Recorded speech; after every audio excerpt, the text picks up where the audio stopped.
Buenas noches a todos y a todos. En primer lugar, quiero darle la bienvenida y excusar al director general de CIESPAL, Francisco Sierra, que no ha podido asistir, pues se encuentra en una misión institucional académica. Por otra parte, para CIESPAL es importante plantear este espacio de discusión, sobre todo para hablar de la Ley de Comunicación en Ecuador, que sin duda ha sido una importante herramienta que ha fortalecido la democracia y es un hito relevante en la historia del país. Por ello, Ecuador ha protagonizado una oportunidad histórica que por primera vez ha democratizado la comunicación para todos y todas.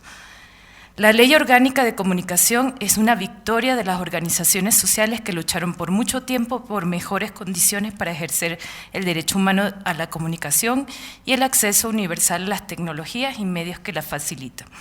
Por consecuencia, desde el 2014, Ecuador ha transformado el escenario del empoderamiento de las audiencias, los contenidos en medios y el cumplimiento de derechos ciudadanos. Sin duda, este proceso de transformación es uno de los logros más evidentes de la Revolución Ciudadana y del gobierno de Rafael Correa. Recordemos que durante todos estos años los medios privados han orquestado arremetidas que solo se centran en los intereses de sus dueños y grupos de poder. Por años, Ecuador estuvo dominado por un monopolio mediático y este, en su gran mayoría, se relacionaba con la banca. Ante esta contradicción, se obligó que se separe el poder económico y financiero con el poder informativo.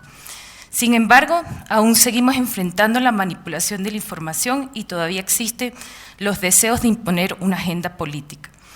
Lo vemos a diario cuando medios privados en coordinación entrevistan a prófugos con un mismo fin, imponer una agenda setting política e inmoral. El poder de los medios se convirtió en un poder político. Nuestro adversario en Ecuador no es la derecha, sino sus medios de comunicación. Nos representan como gobiernos autoritarios que persiguen a periodistas patrióticos que solo quieren decir la verdad. Eso no es cierto. Enfrentamos la manipulación de la información de algunos medios de comunicación en manos de la oligarquía. Sin legitimidad democrática, quieren imponer su agenda política, quieren someter a los gobiernos, calumniar, manipular. La sociedad tiene que defenderse. Esto lo dijo Rafael Correa en una entrevista realizada en el 2014 por el periódico brasilero La Folha de São Paulo. A pesar de todos los obstáculos e intereses particulares de ciertos medios, Ecuador logró un avance realmente histórico. Abrió la posibilidad de que las voces de los excluidos y excluidas se expresen a través de sus propios medios de comunicación.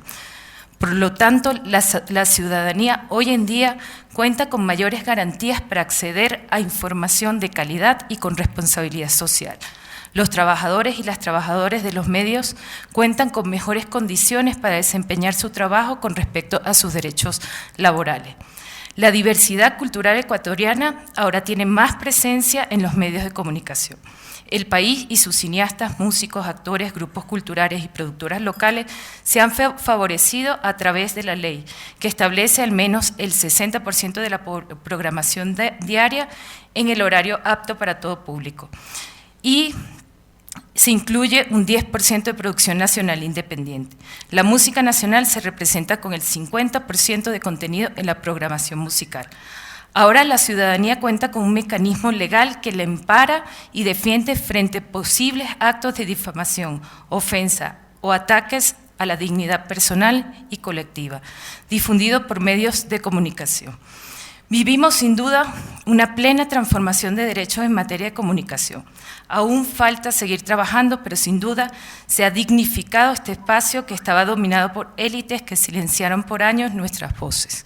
Bueno, muchísimas gracias a CIESPAL, a sus autoridades y a todos y a todas por estar aquí y por compartir este balance de la Ley Orgánica de Comunicación que realmente es complicado hacer. Es difícil hacer porque ha sido un proceso muy largo.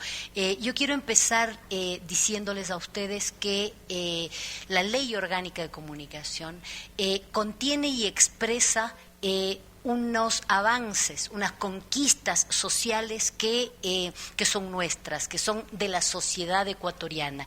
Esto se ha dado en un proceso que ha sido largo, que ha sido complicado, pero que tenemos que reivindicar como una profundización en el ejercicio de derechos ciudadanos por parte de la sociedad ecuatoriana en su conjunto. Los que ahora denominamos por nuestra Constitución los derechos de la comunicación, digamos, son producto de un proceso de muy larga data en nuestro país, o sea, las luchas de los comunicadores populares y comunitarios por poder desarrollar sus propios medios, por poder posicionar sus contenidos, sus demandas con sus propias voces, tiene algo más de 50 años en el Ecuador. Esto digamos, es una historia que hace falta contar de mejor manera, pero es un proceso largo. Y aunque muchos no lo recuerden, aquí en CIESPAL por suerte lo recordamos muy bien, porque CIESPAL ha sido parte, ¿sí? Digamos, los investigadores de la comunicación, los actores de la comunicación, del Ecuador fueron protagonistas indiscutibles de la demanda por un nuevo orden mundial de la información y de la comunicación que se desarrolló a partir de los años 70 en el seno del Foro de los Países No Alineados. Esta es una historia que no vamos a contar ahora, pero tenemos que decir que estamos reivindicando la democratización de la comunicación, no solo en el país, sino a escala global desde hace muchísimo tiempo. Entonces, la Ley Orgánica de Comunicación, ya lo han dicho María Pesina, ya lo ha dicho Julio Peña, uno de los cuerpos legales que ha sido más difícil de formular, de debatir y de aprobar. Yo no me acuerdo, a lo mejor tengo memoria corta, pero no me acuerdo de una ley que haya sido tan complicada de hacer, de discutir, de aprobar y evidentemente de aplicar. ¿Sí? Pero tenemos que decir que es el fruto de la lucha de los comunicadores y organizaciones populares, ¿sí? No nos tenemos que olvidar que en la Constituyente de Montecristi, las asociaciones y organizaciones de periodistas, de medios comunitarios, de comunicadores populares, los docentes de la carrera de comunicación, fueron protagonistas importantes en la reivindicación. Entonces, les debemos la constitucionalización de los derechos de la comunicación a esas personas, a esos actores individuales y colectivos que fueron a instalarse a Montecristi para discutir y para posicionar estas demandas populares de hace mucho tiempo, ¿sí? Ha sido denostada la Ley Orgánica de Comunicación, se ha dicho de todo, porque con todas las insuficiencias que nosotros mismos podamos reconocer desde adentro que este cuerpo legal pueda tener, con todas las dificultades, ¿sí? Con todo lo que se quiere encontrar, es una conquista de la sociedad frente a un sistema mediático nacional que se fue forjando históricamente a la medida de los intereses económicos concentrados, a las espaldas de las audiencias, de los trabajadores de prensa y comunicación y también de los medios no comerciales. O sea, tenemos que decir que en el Ecuador existen, por ejemplo, no los hemos visto en esta disputa, pero muchísimos medios que son pequeñas empresas, que son medios locales, que son medios provinciales, ¿sí? Y que tienen parte, pero que no han tenido parte en la configuración del gran sistema mediático ecuatoriano, construido a la medida del capital concentrado y de los intereses especulativos. Entonces, yo quiero proponerles que miremos las complejidades de lo que ha pasado entre 2007, cuando empezó a discutirse nuestra Constitución, hasta la fecha, ¿no? Y la circunstancia de que una década después, ¿sí?, se haya hablado en todas las candidaturas presidenciales, excepto una, de derogar la Ley Orgánica de Comunicación, ¿sí? Yo les propongo que analicemos este proceso que ha sido tan complejo a partir de la idea de contienda política. Este concepto lo propone la sociología política y los estudiosos de la acción colectiva, es decir, de los procesos de autoorganización de las sociedades y de los actores sociales, ¿sí? Este concepto nos permite analizar la complejidad de los avances, de los retrocesos y sobre todo de las correlaciones de fuerzas adversas en medio de las cuales se dio la disputa, que ha sido siempre desigual, que ha sido siempre en desventaja numérica, en desventaja material, en desventaja simbólica, de unos actores, ¿sí?, que estuvieron movilizando frente al Estado y a la sociedad, ¿sí?, unas reivindicaciones de ampliación de la esfera pública mediática que había sido monopolizada por un solo sector, se ha dicho ya, reivindicando también la generalización de los derechos a comunicar con autonomía, desde su propia voz, a ser informado con calidad y responsabilidad y a no ser discriminados a través de los medios masivos. Esta contienda política, tenemos que entender, la idea de contienda política nos remite no solamente a unos procesos de organización y de movilización ciudadana, sino también, evidentemente, a la construcción de la voluntad política adentro del Estado, ¿sí? A entender que el Estado no es un bloque, ¿sí? Porque si no la cosa sería muy sencilla, y también a la existencia de oportunidades políticas que se abren y se cierran a las reivindicaciones populares en determinados momentos. Entonces, tenemos que reconocer que esta contienda política tuvo derivaciones sumamente interesantes para analizar. Se ha escrito al respecto. Veo aquí colegas y compañeros que han escrito con mucha solvencia ese proceso, pero que fueron muy difíciles de vivir para los protagonistas, porque justamente enfrentó a los reivindicadores de esas demandas con un poder consolidado que antes de este momento histórico del país, nunca había sido cuestionado, ¿sí? Los privilegios de ese sector nunca habían sido puestos en evidencia y los vínculos del poder mediático con el poder político y el poder económico jamás habían sido desnudados de la manera en que lo han sido y evidentemente puestos de manifiesto ante la sociedad y la ciudadanía en su conjunto. Una de las conquistas que debemos reivindicar es que la sociedad ecuatoriana ha discutido como nunca el carácter de la información mediática, ha discutido el poder mediático y sus vínculos con los, los vínculos de los dueños de los medios con los vínculos con los dueños de las otras cosas, ¿sí? Esto es tremendamente importante de reivindicar. Este largo proceso, este difícil proceso, tiene algunos hitos que yo quisiera reivindicar para el análisis, porque en esta disputa desigual, digamos, la sociedad ecuatoriana ha ido conquistando espacios y ha ido ganando derechos. Entonces, no debemos, detenernos exclusivamente en la aprobación de la ley, sino en las dificultades para poderlo hacer y en lo que nos ha dejado como saldo positivo cada uno de los hitos y de los momentos en los cuales se desarrolló esta disputa, con apertura y cierre de oportunidades políticas y con tensiones al interior incluso del bloque legislativo oficialista, con disparidad de criterios adentro de los actores comunitarios, sociales y ciudadanos que estábamos reivindicando la Ley Orgánica de Comunicación, y esto se ha dado a pesar de la resistencia feroz, ¿sí?, del capital concentrado mediático, los empleados jerárquicos de los medios de comunicación y los aliados políticos que supieron conseguir, que tuvieron siempre y que supieron conseguir a lo largo de todo este proceso, ¿no es cierto?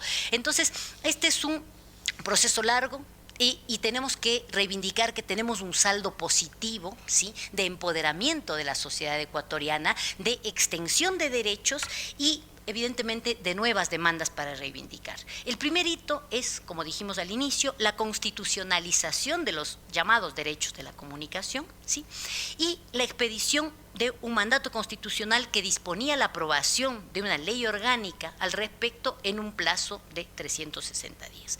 Una de las cuestiones que más se discute en los foros internacionales y que ha sido utilizado por quienes justamente han denostado la ley y han pensado, digamos, que no tiene que existir, es una partecita del artículo 18 de la Constitución que habla justamente del tipo de información al que los ciudadanos tenemos derecho, ¿sí? Información veraz, verificada, oportuna, contextualizada, plural y sin censura previa. Esto, ¿sí?, que es parte de una Constitución que ha sido votada y que ha tenido una mayoría que nunca ha tenido nada en este país, ¿sí?, debe ser tremendamente reivindicado porque hay analistas nacionales e internacionales que dicen que el ponerle estos calificativos y estos requisitos a la información que circula en los medios de comunicación viola, digamos, la libertad de expresión, ¿sí?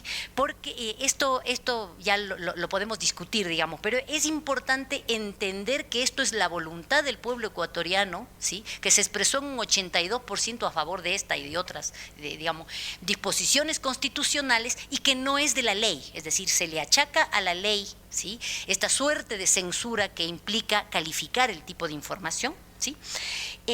Esto ha sido criticado incluso por analistas y por ámbitos internacionales de derechos humanos que han visto con buenos ojos la sanción de la ley de medios en Argentina, de la legislación uruguaya, en fin.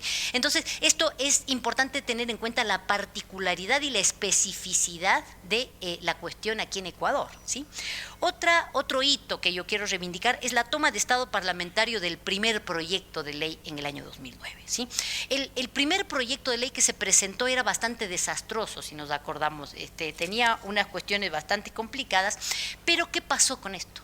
Esta presentación, ¿sí?, al debate parlamentario de un proyecto que pretendía regular la actividad de los medios de comunicación, obligó a las élites, y no solo a las élites mediáticas, a tomar posición, ¿sí?, y puso en evidencia unos acuerdos políticos a través de los cuales esas élites se propusieron impedir, ¿sí?, que los derechos ganados en la constituyente se puedan reivindicar de modo efectivo. O sea, a veces, y muchas veces, y el Ecuador es un ejemplo de eso, hemos tenido disposiciones constitucionales fantásticas que nunca se han aplicado, que nunca se han hecho realizables para los ciudadanos porque no había legislación consecuente, ¿no es cierto? Mire, lo que pasa en Brasil. Brasil tiene una constitución muy interesante pensando en comunicación y en medios, y no tiene, porque no logró justamente en esa contienda política la posibilidad de tener una ley que la pueda reivindicar. Otro hito, la presentación del proyecto para primer debate, ¿sí?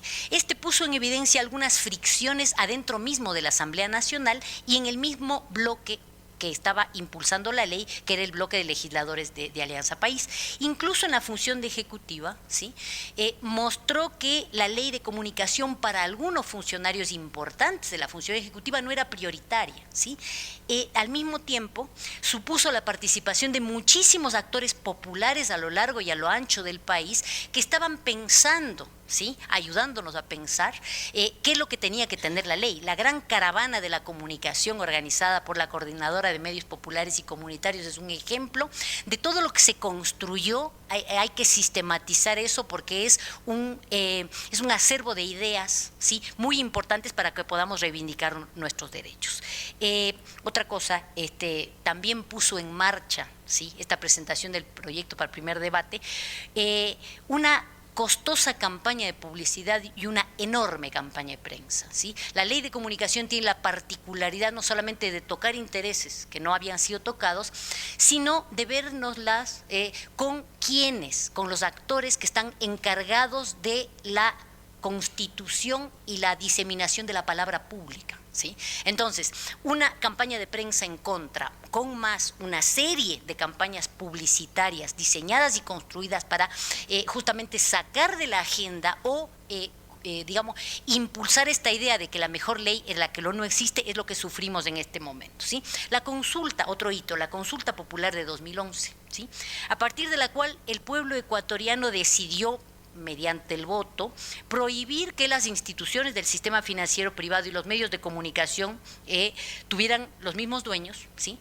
y que autorizó la formación de un consejo para regular la difusión, la circulación mediática de contenidos violentos, discriminatorios, sexualmente explícitos. Fue una victoria conseguida con muchísimo esfuerzo y con mucho riesgo, ¿sí? Tuvimos ahí una votación muy ajustada en realidad, ¿sí? Hay que reconocer esto. Y finalmente hay más hitos para reivindicar, pero la aprobación, digamos, el texto que fue aprobado por la Asamblea en 2013 fue objeto de negociaciones entre distintas fracciones del bloque oficialista, sobre todo negociación con legisladores de provincias, ¿sí? Y se hicieron modificaciones en el texto, algunas de las cuales fueron a contramano de lo que reivindicaban las organizaciones de comunicación comunitaria y popular, que son los actores que más se habían visibilizado y que más pensamiento habían producido alrededor de esto, ¿no es cierto? Estos derechos, ¿sí?, podemos identificar más hitos, digo, me quiero quedar ahí en los hitos para decir que estos derechos han sido conquistados con lucha y con trabajo y amplían la democracia, ¿sí? Entonces, lo primero que tenemos que reivindicar como conquista social es esta diferenciación de la que ya nos hemos apropiado los ciudadanos entre la libertad de expresión y la libertad de prensa, ¿no es cierto? Libertad de expresión como derecho universal y libertad de prensa como derecho patrimonial que no alcanza a los que no tenemos ese patrimonio que nos permita explotar comercialmente medios de comunicación. Entonces, hay un derecho que alcanza a todos y un derecho del que estamos excluidos, ¿sí?, quienes no tenemos acceso a la propiedad de los medios, ¿sí? Esto me parece que está instalado en la sociedad ecuatoriana, ¿sí? Otra cosa, una cuestión que no tanto, digamos, pero está circulando y ha dado mucho que conversar y que debatir, es entender que cuando las posibilidades materiales y simbólicas de expresarnos libremente se encuentran repartidas desigualmente, ¿por qué? Por diferencias de clase, por diferencias de formación, por acceso diferenciado a los medios masivos, ¿sí?, existe una responsabilidad inalienable del Estado que por la vía de la legislación, de la política pública, del poder regulador, del poder de generar, digamos, beneficios tributarios, por ejemplo, para los actores de la comunicación, tiene que garantizar, ¿sí? Es decir, el Estado como igualador de oportunidades de acceso a esta esfera pública mediática para evitar justamente lo que Owen Fitz llama la censura empresarial, y bueno, hemos entendido que la censura no es solamente censura de parte del Estado, ¿sí? Otra cosa importantísima, tenemos ya, ¿sí?, existen unos medios definidos como de servicio público, administrados y sostenidos por el Estado, ¿sí? Incluso los actores políticos de oposición y la derecha reconoce la existencia de estos medios y, digamos, no se ha hablado de derogar la ley de comunicación y se ha hablado más tímidamente de que los medios públicos dejen de ser públicos. Se ha hablado de los medios incautados, pero no de los medios públicos, ¿sí? Otra cosa que tenemos garantizada por ley es la división tripartita del espectro radioeléctrico entre medios públicos, medios privados y medios comunitarios, ¿sí? Una más importante todavía, ¿sí? Un avance en la democratización del sistema mediático al terminar con la discriminación de la que era objeto los medios comunitarios, porque por ley los medios comunitarios anteriormente tenían limitaciones de alcance, limitaciones para generar sus propios recursos y eran, digamos, limitaciones de acceso a pauta publicitaria, ¿sí? Los medios de comunicación comunitarios han sido puestos en igualdad de condiciones a partir de la sanción de la ley de comunicación, ¿sí?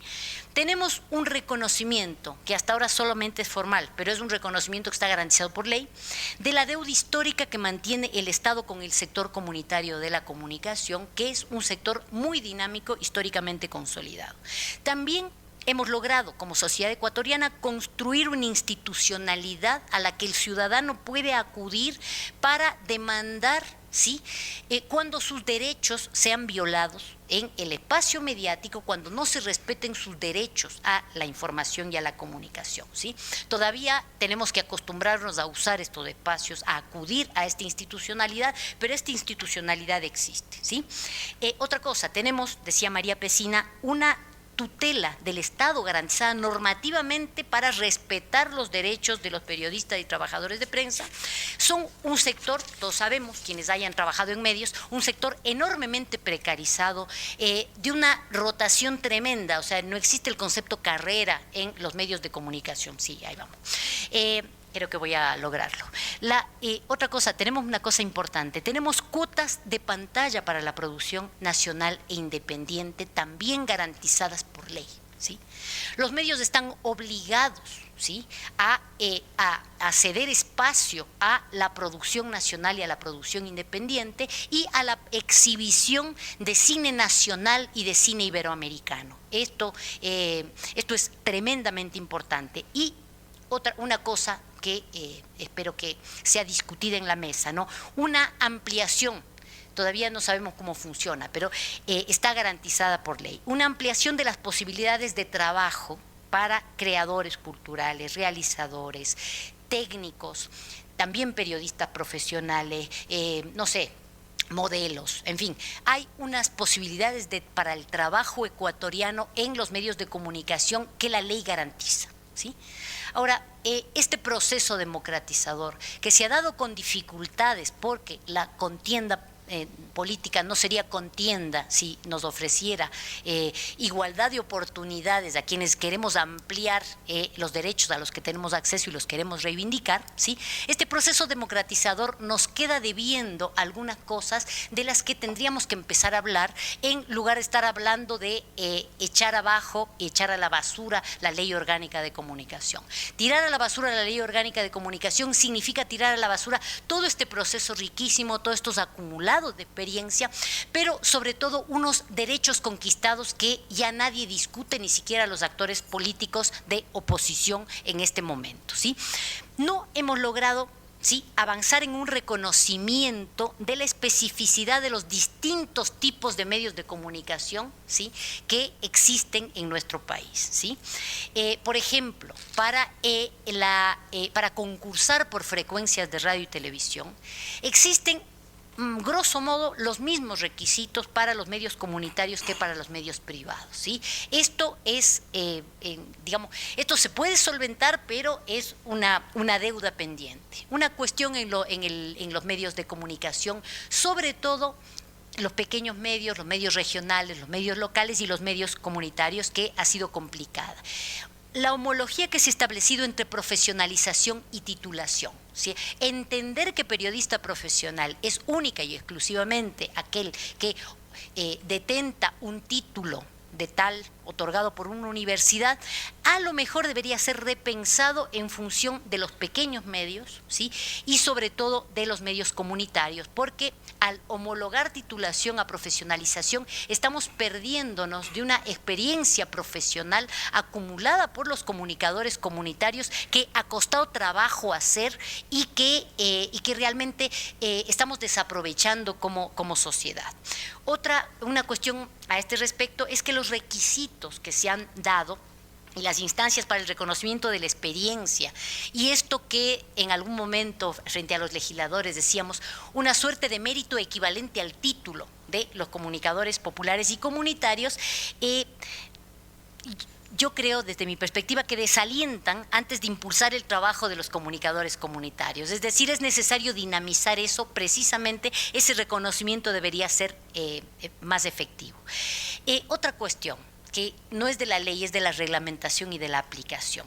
Al equiparar la remuneración en todos los medios, ¿sí?, se está produciendo una discriminación de facto frente a los pequeños medios locales, las pequeñas empresas de comunicación y los medios comunitarios, ¿sí?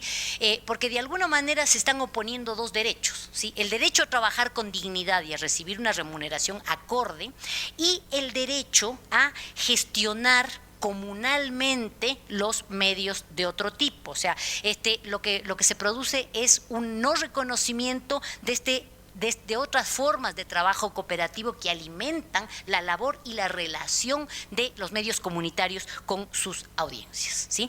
Ahora, en este debate que se dio de la inconstitucionalidad de ciertos contenidos de la Ley de Comunicación, la Corte Constitucional nos hizo un flaco favor.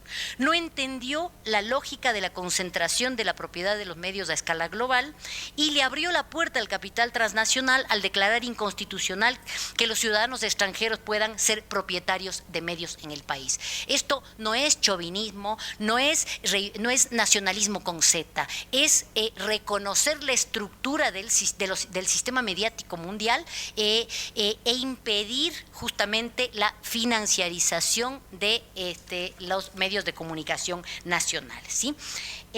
Una cosa que hay que decir es que las entidades de aplicación de la ley, que son digamos que son algo que nosotros mirábamos con mucha expectativa, ¿sí?, se dedicaron y se entiende que se hayan dedicado, estamos hablando de contienda política y de asegurar derechos, se dedicaron con más énfasis a producir reglamentos que a empoderar al ciudadano, ¿sí? Podemos decir que esto era necesario, pero me parece que lo tenemos que repensar, ¿sí? Esta idea de sancionar los medios privados, en lugar de hacer, digamos, a lo mejor darle otro énfasis, hacer efectivo el principio de acción afirmativa para fomentar el trabajo de los medios comunitarios. El principio de acción afirmativa, ¿sí?, está encaminado a pagar esta deuda histórica que tiene el Estado y la sociedad ecuatoriana con sus medios comunitarios. Nosotros tenemos que tener en cuenta, esto lo digo mucho y discúlpenme si lo vuelvo a decir en este foro, a lo mejor ya lo han escuchado, pero la primera ley, ¿sí?, la primera norma sancionada en el país que favorece a la concentración de los medios se dicta en el año 37. ¿Sí? Es decir, desde el año 1937 el Estado fomenta la actividad de los medios privados y nada más que la actividad de los medios privados. Entonces, es importante que las autoridades y las entidades de aplicación de la ley se pongan a hacer efectivo este principio de acción afirmativa, no solamente con transferencia de recursos, ¿sí?, sino con otro tipo de políticas, ¿sí? Otra cosa, en 10 años no se hizo efectiva la democratización del espectro radioeléctrico, ¿sí? No se tuvo en cuenta, como debió haberse hecho, el informe de la Comisión Auditora, que también fue fruto de un mandato constitucional, ¿sí?, para revertir las frecuencias mal habidas. Esto realmente no se hizo y este proceso de democratización nos queda a deber esta cuestión y esto es serio y es grave, ¿sí? No se pensó en la especificidad de los medios públicos, o no se ha pensado todavía. Yo quiero pensar esto en términos de potencialidad y de posibilidades de seguir ganando derechos, ¿sí? No hay normativas, regulaciones específicas para el financiamiento y el sustento de los medios públicos, y esto en épocas de cuando los recursos del Estado se contraen es muy crítico, es muy complicado, ¿sí? No se ha trabajado en este mismo sentido en la reorientación o en la formación de una cultura comunicacional distinta con los directores de comunicación de las empresas y las entidades públicas, ¿sí?, no solo del Estado central, sino de los niveles subnacionales. Esto también tiene que ser parte de la política comunicacional, porque la visibilidad de las iniciativas estatales y la pauta, sobre todo, se reparte en su mayoría entre los medios de comunicación privados, ¿sí? El Estado pauta muy marginalmente en los medios públicos y casi nada, por no decir nada, en los medios comunitarios, ¿sí? Esto es parte de esta deuda histórica y yo creo que puede ser revertido con bastante facilidad, reorientando esta cultura comunicacional. Yo quiero poner el ejemplo, ¿sí?, que lo pude ver, de la constituyente, ¿sí? En el entonces director de comunicación de la Asamblea Nacional hizo un plan de comunicación súper interesante que alcanzaba primordialmente a los medios regionales, a los medios locales y a los medios comunitarios, ¿sí?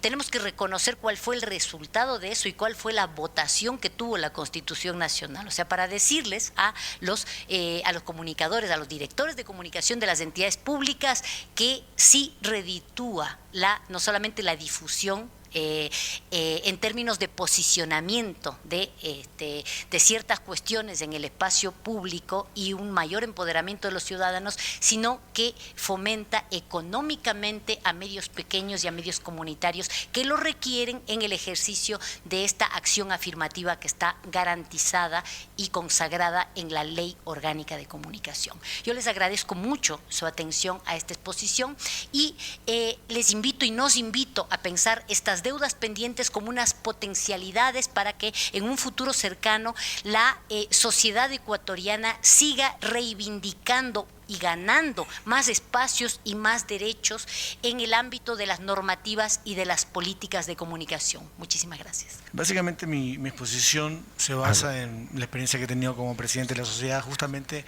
en esta coyuntura de la ley de comunicación. Y vine a hablar específicamente del conocido 1 por 1, ¿no? ¿Cómo nació esto del 1 por 1? ¿En qué momento nació? En el año 2008 hasta el año 2008 el sector de la música, básicamente el sector de la, entre comillas, industria musical, porque de industria casi no tenía, y hasta ahora no tiene mucho, pero en ese sentido tenía mucho menos, ya venía adoleciendo de muchos males causados por una mala administración pública de la cultura. No había una política pública clara con respecto al arte y a la cultura. Básicamente había un abuso de los medios de comunicación con respecto a las oportunidades que tenían los artistas en los medios de comunicación. Había también una desgremialización. Realmente el músico joven o el músico ya de mediana edad ya no creía en ningún tipo de gremio, ya sea sociedad de gestión colectiva o federación o asociación gremial, ya que no los representaban. Realmente eran negociados corruptos y corruptibles, que desgraciadamente no hacían nada por el artista. Habían muchos artistas que morían en la indigencia. Uno de esos fue, por ejemplo, Milton Tadeo, que con una pena murió casi en la pobreza teniendo canciones tan hermosas. Existía esto que hasta ahora todavía existe, que este asunto de la payola, que era quien tenía de alguna manera como artista una entrada un poquito más de plata. Por otro lado, empresa privada les pagaba las radios para que lo empiecen a pasar mucho más. Y además también había una como digamos que indiferencia del mismo grupo de artistas, ¿no? Que ya venía siendo repetida. Inclusive en algún momento me acuerdo que estaba de gobernador Villasís con el gobierno de Lucio Gutiérrez, y un grupo de artistas fue a enfrentarlo en la gobernación del Guayas porque estaban negociando. Y cuando hablo de negociando es que había una negociación entre el grupo de piratas de la Bahía, porque iban a poner un precio para hacer un precio al gobierno de turno para que se liberalice el asunto de los discos. Y digo, todo esto en un marco de la comunicación y de la realidad, de una realidad que todavía vivimos, y que quizás en el 2008-2009 muchos de nosotros entrábamos a formar parte de gremios, a formar parte de todo un movimiento que generó algunos cambios, pero que estábamos muy enfocados en toda una época en donde la digitalización apenas era un lujo que nos podíamos dar algunos, no era una realidad, digamos, popular, por decirlo de alguna manera. Y en el 2008 sucede que una declaración del ministro Alon Mora, en donde decía vamos a legalizar la piratería, hizo reventar realmente ya la paciencia de muchos artistas. Se unieron de todos lados, de todos los tipos de géneros, de todas las partes de nuestra industria, y finalmente hubo unos diálogos. Se generaron unas mesas de diálogo, de trabajo, y se hizo lo que se llamó en ese tiempo el Congreso de la Música. En este congreso se armaron algunas mesas en donde desde ahí empezó a nacer ya esto del uno por uno, ¿no? Originalmente este uno por uno, ¿de qué se trata el uno por uno? Es que el 50% de la música que se pasa en la radio sea ecuatoriana. ¿De dónde salió la idea? La idea no fue original nuestra, hay que aceptarlo. Y es algo que en Venezuela se hizo a finales de los años 70, casi 80, y eso no solamente en la radio, sino también en la televisión, y eso generó una industria que hasta ahora conocemos, ¿no? Que la cantamos todavía en los karaokes y YouTube, ¿no? Y que además también generó mucho. No solamente pasó en Venezuela, para que ustedes sepan, pasó en Brasil también a finales de los años 60. La música brasilera se escuchaba en un 20%, y lo que se escuchaba en las radios brasileras era casi un 80% de música en inglés. Hoy en día el 70% de la música que se pasa es portugués, en el idioma portugués, y el 30% es extranjera. Claro, fue bajo un régimen de facto, y también lo que pasó en Argentina después de la guerra de las Malvinas, que también fue una medida de facto de la dictadura militar sangrienta que hubo, pero que en esta medida pues se omitió todas las radios que pasaban música en inglés, y eso hizo crecer mucho más, y a una industria que ya existía. Ojo, no quiere decir que la industria argentina no existía y era muy fuerte, pero mucho más, y una industria que después se exportó a todas partes. Esto nos dio la idea de poderlo hacer en Ecuador. Fue una idea muy atrevida que la propusieron 2 o 3 radiodifusores y gente de medios de televisión, no la propusieron los músicos. A nosotros nos pareció increíble, romántica, quizás un poco apresurada, pero se empezó a trabajar en eso. Originalmente estaba en el primer borrador de la Ley de Cultura, pero sentíamos que esto iba a volver a ser, como diría por ahí algún periodista deportivo, un saludo a la bandera. Esto iba a estar en la ley, esto iba a estar muy bien, todo chévere, viva la Ley de Cultura, viva la Revolución Ciudadana, pero no se iba a poder aplicar. Y de pronto surgió, y tengo que decir lo que pasó, básicamente surgió la oportunidad a través de Rolando Panchana, quien fue el que presentó el primer borrador de la ley, de poder incluir dentro de un artículo esta inclusión para las radios. ¿Por qué? Porque pues obviamente había un grupo de artistas muy fuerte que sentíamos que sí había un abuso y que sí de alguna manera tenía que haber una regulación, no sé si permanente, pero por lo menos temporal, hasta que de alguna manera esta industria pueda tener una oportunidad de seguir. Obvio, en esta época recién el asunto del internet en Ecuador estaba creciendo, había todavía una brecha digital muy grande, hoy es mucho menor. Pero pasó todo esto y básicamente logramos que en los primeros borradores hubo de alguna manera algunas cosas que se fueron cambiando y para que ustedes sepan, bueno, nosotros para los artistas era, esto va a cambiar todo, esto va a ser increíble, los comentarios eran, lograr el 1 por 1 era algo que quizás iba a cambiar la historia de la música. Yo digo, después de ver muchas cosas y de haber pasado bastante, los números hablan de que ha pasado un cambio, no el que quizás nosotros soñábamos, porque obviamente también estamos viviendo en una época extraordinaria, quizás no sé si a veces nos damos cuenta, pero estamos viviendo casi la misma época de cuando se creó la televisión o cuando salió la radio o hace 500 años, casi 500 años cuando se creó la imprenta. Todo lo que está pasando con el internet realmente es toda una revolución que va día a día y que nosotros la vemos como normal. La gente que tiene acceso a smartphones siente que ya no está preocupada por el acceso, está preocupada por tener más pila, porque le alcancen los megas, por ver que, o sea, ya estamos caminando hacia otro nivel y las brechas digitales en el Ecuador cada vez es menor. Aún existe, ¿no? Y claro, yo sí veo cierta preocupación por este gobierno de que se vaya a hacer más pequeña, pero aún existe. Y eso es lo que quizás ha hecho de que no sintamos tan fuerte. Ahora, con respecto al asunto de la comunicación, ahí es muy importante entender que si bien es cierto, la realidad de la comunicación era de uno a muchos hasta hace algunos años, yo creo que esto cada vez está cambiando mucho más. Hoy en día la comunicación está de muchos a muchos, ya no solamente estamos esperando de que un productor, ya sea del Estado o sea privado, vaya a tener un contenido que lo vayan a escuchar muchos. Ahora básicamente los contenidos lo hacen muchas personas en la red. Lo digo esto porque en algún momento, cuando tú querías pegar una canción en los años 90, ¿qué es lo que tenías que hacer? Tenías que hacer un buen video, una buena canción, e ir a un canal de televisión. Y si el canal de televisión le gustaba, ojo, no se pagaba todavía payola. En los 90 lo de la payola pasó del 2000 en adelante. Si el canal de televisión te gustaba, te ponía el video. Y si a la gente le gustaba, y que muy seguramente le iba a gustar, salvo que sea de muy mala calidad, ibas a ser número 1. Y eso, en la experiencia del Grupo Tranza, nos pasó por muchos años. Básicamente nosotros llevamos esto a canales como Ecuavisa, Televisión, Canal 1, y después en la experiencia latinoamericana, Televisa, Univisión en Estados Unidos. Y esto se pasaba, la gente lo pasaba por la radio, terminábamos siendo artistas exitosos. Hoy en día ya la realidad no es la misma. Aún así, con el 1 por 1 y todo, que hoy en día, si bien es cierto, hay una gran presencia de música ecuatoriana y les voy a contar algunos números que son muy positivos y optimistas, pero sin embargo, la actual audiencia de la radio básicamente es una audiencia que se centra en escuchar la música en internet, sobre todo en las edades adolescentes o hasta los 30 años.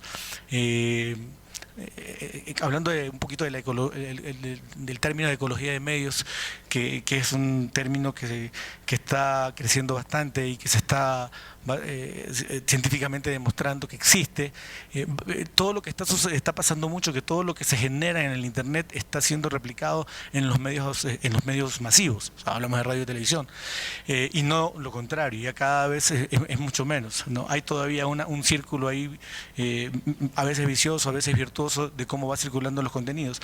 Pero en los contenidos musicales es increíble cómo hoy en día el contenido, la plataforma más importante para escuchar música no es la radio, sino YouTube. YouTube es una plataforma específica de video y eso es un fenómeno que hay que tomar en cuenta porque es algo que está creciendo, no es algo que, o sea, es algo que en este momento todavía sigue siendo la televisión el medio más importante para el músico y ahí la radio en algunos tipos de música, no en todos, pero sin embargo estamos hablando de que la digitalización de las comunicaciones es muy fuerte, entonces cuando hablamos de un uno por uno no es un uno por uno tan real, estamos hablando de un uno por uno que se da en la radio y que para hablar de otros aspectos importantísimos de esta ley de comunicación, no solamente específicamente el uno por uno, pero que sí son vinculados a el asunto de la publicidad. Por ejemplo, en el artículo 98 habla sobre que toda la publicidad tiene que ser producida por personas ecuatorianas, en su mayoría, y que se prohíbe la importación de piezas publicitarias.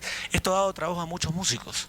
Y no solamente eso, sino que ha generado de que muchos de ellos, a través del sistema de derechos de autor que existe y que protegido por el IEPI y gestionado por la sociedad de gestión, en el caso de derecho de autor, por la sociedad que yo presido, sea efectivo al punto de que hoy en día de generar derechos de autor a través de la publicidad es uno de los primeros rubros. O sea, lo que quiero decir, de los 2.000 autores de la SAICE, hay un grupo de quizás unos 20 o 30 autores que están generando mucha plata porque se está pagando sus derechos de autor, que si voy a parafrasear un poquito el artículo 103 en su última parte, dice, no voy a leerlo todo porque algunos ya lo deben haber leído, pero dice básicamente que después de la coma, al final, en el primer párrafo, con el pago de los derechos de autor conforme establece la ley, ¿no?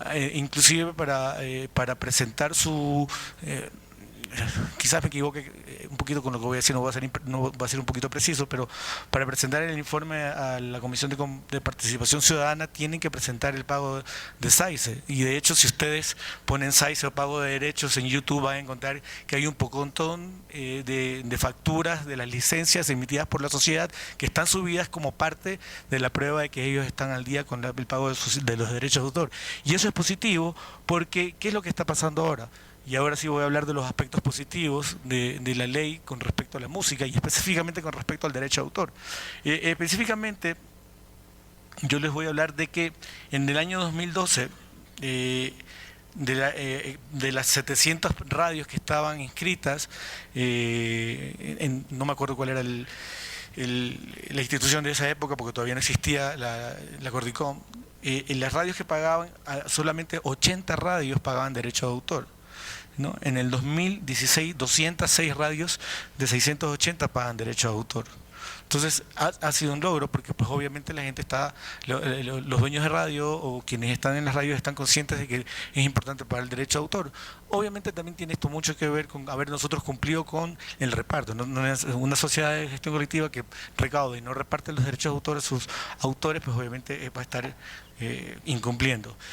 Esta es otra buena noticia. En el 2013, de lo que se repartía en rubros de derecho de autor, más o menos la relación era, y lo voy a decir en números redondos, de $90.000 se repartían a autores extranjeros, de sociedades extranjeras, y $13.000 a autores nacionales. Esto es en el 2013. Hoy en el 2016 estamos hablando, aunque bajó la recaudación, porque pues obviamente en general la economía que está un poco deprimida en el asunto de publicidad y inversión publicitaria bajó, pero sin embargo, los porcentajes cambiaron. En el 2016, de 90.000 aproximadamente dólares que se pagaron por derechos de autor generados en radio, 45.000 se pagaron en el exterior y 35.000 se pagaron a autores nacionales. Esto es un gran avance. No estamos todavía en un 50-50 porque este cierre que yo estoy haciendo es un cierre de mediados del año pasado, porque hay todo un proceso para poder repartir. No se puede repartir inmediatamente porque hay que identificar obras, hay que identificar los autores de la obra, repartir al exterior, repartir a nuestros autores. Pero yo creo que vamos en buen camino, ya se está cumpliendo un 50%, y lo que quiere decir que ya la plata en derechos de autor generados por radio se está quedando en el Ecuador. En televisión pasa algo muy parecido. ¿Y por qué pasa? No porque la ley lo está obligando, sino porque justamente al hablar de que toda la publicidad se tenga que pasar aquí y todos los contenidos de canciones que se utilizan para identificar programas son de autores nacionales, obviamente el reparto en televisión también es bastante grande con respecto al derecho de autor generados en televisión. ¿Cuáles son los aspectos negativos? Y porque sí los hay. Después de este uno por uno, como lo mencioné, quizás hay algo que sí se ha movido bastante, que es que antes de hablar de lo negativo, y que sí quería nombrarlo, no lo tenía aquí en mis notas, es que empezó a haber trabajo, o sea, los autores empezaron a trabajar. Antes del 2010 o 2011, cuando todavía estaba un poquito desprotegido el asunto del sistema de derecho de autor y cuando el YEPI no había limpiado un poco la sociedad de autores, el autor no le importaba crear. O sea, ¿qué es lo que quiere decir? Sentía que el asunto de derecho de autor no le daba plata, que prefería mejor dedicarse a ser artista, cantar en conciertos y ganar de eso. Hoy en día se ha demostrado que con el sistema de derecho de autor y con las reivindicaciones que se han logrado en la sociedad, gracias al apoyo del gobierno, en parte, por lo menos en los primeros años, y gracias también a la misma voluntad de los autores ecuatorianos que han creído en el sistema de derecho de autor, hoy en día muchos han empezado a trabajar en crear canciones. O sea, están creando y están generando derechos, han vuelto a crear, y esto es importante porque si bien es cierto, la música no va a morir, si no existiría la radio, el día de mañana de alguna manera vamos a difundirla. Y yo creo que una guitarra y un cantante es suficiente para hacer música, y de esa manera podríamos existir. Pero estamos hablando de una sociedad organizada, de una sociedad donde tenemos medios de comunicación, en donde muchas veces, no solamente los medios, sino que los empresarios artísticos quizás, o quizás la empresa privada, o quizás también en algunas instancias del gobierno, abusen mucho de que el artista necesita trabajo. El asunto es que hoy en día y el nivel de profesionalización del autor, específicamente hablando del creador musical, han subido, ha crecido, digo, en volumen. La gente está trabajando mucho más, están generando derechos, están recibiendo sus regalías, pero sin embargo esto también ha tenido ciertas consecuencias. Una de las primeras consecuencias fue que innecesariamente se politizó demasiado esta medida. Básicamente se expuso a muchos artistas a defender la ley de comunicación, cuando en mucha medida, no voy a decir que el artista no es político, porque muchas veces sí lo es, pero sin embargo hay muchos que sí toman acciones o sea, sí toman posiciones neutrales y no querían involucrarse mucho en la defensa de esta ley. Por otro lado, cuando se crea la figura de la Supercom, que a mí me parece que sí, pues que si hay una ley de comunicación tiene que haber una superintendencia que la regule. Sin embargo, nunca estuvimos de acuerdo muchos, porque además no era pertinente, que la pertinencia de las acciones que hizo la Supercom con respecto a crear una plataforma, con respecto a un poco socializar la ley, sobre todo en el aspecto artístico, no es una pertinencia de la ley. Yo creo que eso tenía que haberlo hecho el Ministerio de Cultura y lo hubiera hecho de mejor manera. Y en ese sentido sí, también adolece un poquito del asunto de la parte de la política cultural, a pesar de que ya existe un Ministerio de Cultura. Hemos tenido 10 ministros en 10 años. O sea, y hemos tenido, desgraciadamente, en muchas de las veces han habido cambios de políticas de un ministro a otro.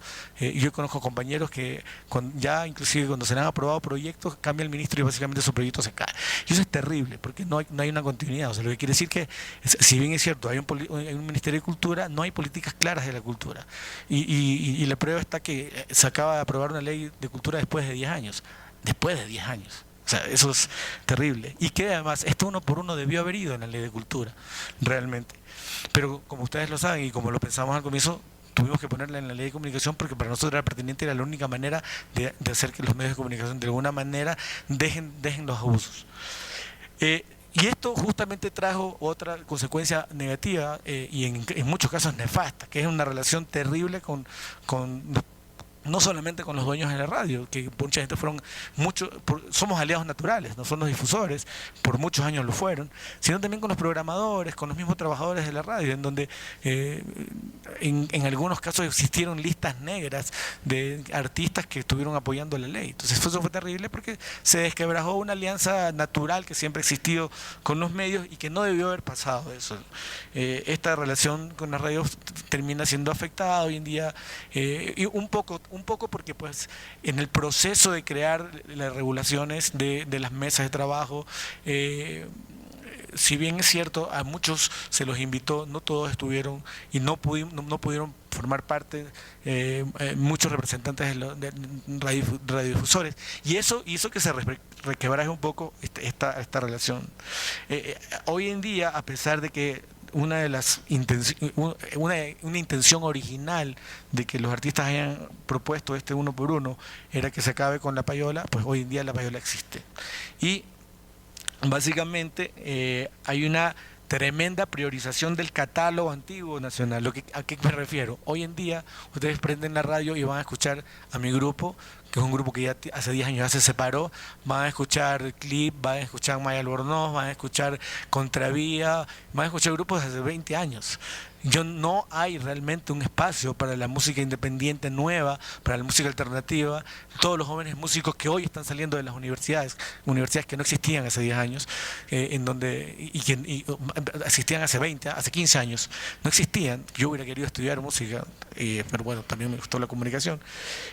Hoy en día no tienen oportunidad, porque a pesar del 1 por 1, no los están poniendo.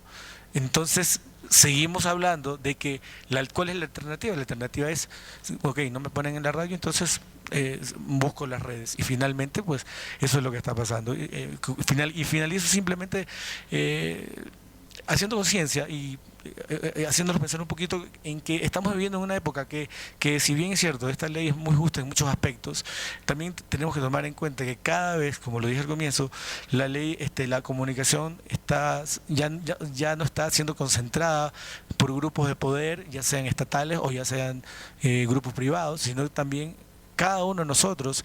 De hecho, el 70% de las personas que estoy viendo aquí, muchos yo los veía bajar la cabeza, lo que quiere decir que todos estamos conectados todo el tiempo en algún tipo de red social, y que básicamente es una transición que estamos viviendo. ¿A dónde vamos a llegar? Yo no podría decir ni distópicamente ni tampoco optimistamente que esto es bueno o es malo, pero sin embargo estamos todavía viviendo un cambio. Muchas gracias. Gracias, buenas tardes con todos. Hablar sobre la ley de comunicación nos remite a una reflexión general sobre las implicaciones de las regulaciones en el ámbito de la comunicación. ¿Cómo se puede garantizar el acceso equitativo al espectro radioeléctrico? ¿De qué manera se pueden garantizar los derechos de la comunicación a los grupos vulnerables en los contenidos de los medios?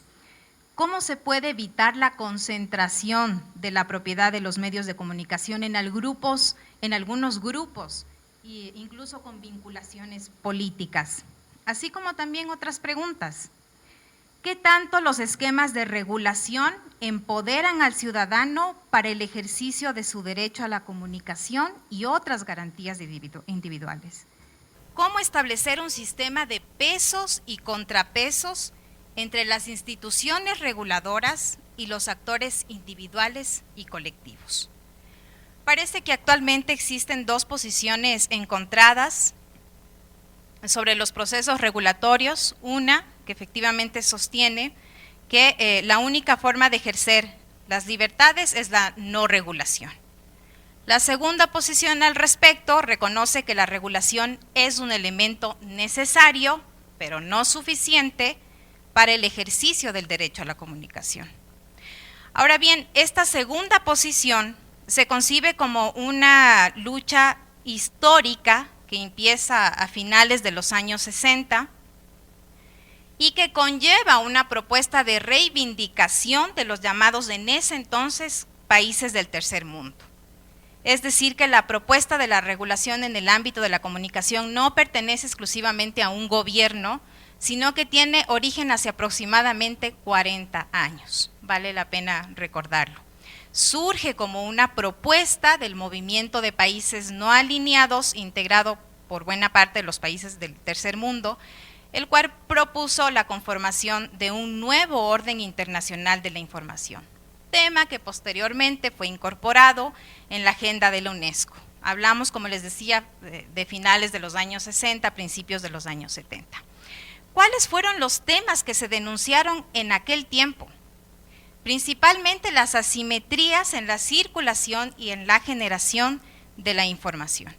Pensadores latinoamericanos advertían en aquel entonces que las empresas de comunicación situadas en los países desarrollados imponían sus contenidos a los países tercermundistas y como consecuencia existía una dominación ideológica y cultural. Esto vulneraba la posibilidad de los países del tercer mundo o subdesarrollados a expresar sus saberes, sus valores, sus realidades, e inclusive vulneraba la libre determinación de encontrar caminos de vías adecuadas para el desarrollo, según sus contextos políticos y sociales. Se hablaba de la centralización de la producción de los contenidos culturales en los países desarrollados y también en las ciudades, desconociendo otras miradas. Tras de estas denuncias, entre otras, se encarga un grupo de expertos la elaboración de un informe que aborde los problemas que se enfrentaba en el campo de la comunicación en el mundo. Este informe, Voces Múltiples, un solo mundo, que ha sido recordado también durante estos 10 años, conocido también como el informe McBride, publicado en los años 80, establece la conformación de un nuevo orden internacional de la información y la comunicación. Y esto representó un cambio cualitativo en las estructuras de poder, porque en él se contemplaba que la información dejara de considerarse como una mercancía, se coloca como tema de debate que la acción de informar no es un negocio, sino es un derecho social.